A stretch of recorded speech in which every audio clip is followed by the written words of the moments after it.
খুবই বিভৎস একটি নিউজ দিচ্ছি আপনাদেরকে। সেটা হচ্ছে এখান থেকে প্রচুর মৃত মানুষের গন্ধ পাওয়া যাচ্ছে, প্রচুর মৃত মানুষের গন্ধ পাওয়া যাচ্ছে।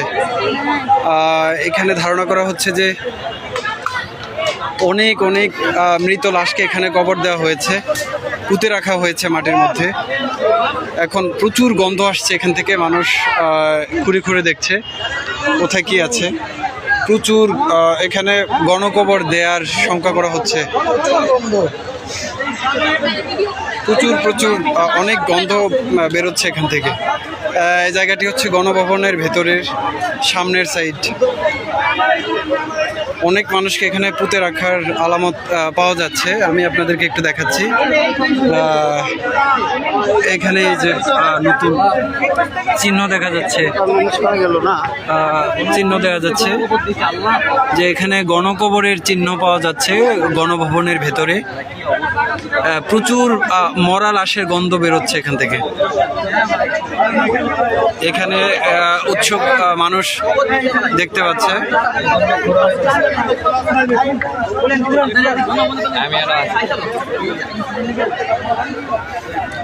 অনেক লাশের গন্ধ বেরোচ্ছে এখান থেকে।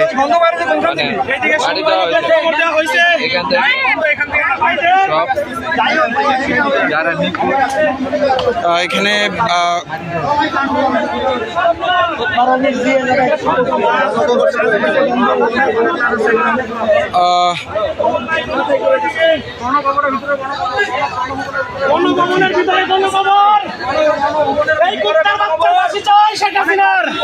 ভাই এখানে আপনি কি শঙ্কা করছেন? ভাই এখানে 1000 উপরে মানুষের গণকবর দেওয়া হয়েছে ভাই গণভবনে। জি, 1000-এর উপরে গণকবর দেওয়া হয়েছে। এই স্বৈরাচারী সরকার আমাদের ছাত্রদের গণকবর দিচ্ছে, সাধারণ মানুষের গণকবর দিচ্ছে। ওরা ফাঁসি চাই, ফাঁসি। ওর কুত্তার মতো বিদায় মারতে চাই আমরা জনগণ। বলার নাই। জি জি, ধন্যবাদ। ফাঁসি দেওয়া, ফাঁসি দিতে হবে ভাই। এখানে সবার দাবি একটাই, ফাঁসি দিতে হবে। জি, ইনশাআল্লাহ। জনগণের একটাই দাবি, সাধারণ মানুষের দাবি, আমাদের ছাত্রদের দাবি, সবার দাবি ফাঁসি চাই। আমরা আর কিছু চাই না, ফাঁসি চাই, ফাঁসি চাই, ফাঁসি চাই, ফাঁসি চাই। এই মুহূর্তে এখানে মানুষ ক্ষোভে ফেটে পড়ার মতো অবস্থা। প্রচুর গণকবরের সন্দেহ করা হচ্ছে এখানে গণভবনের সামনেই ভেতরে।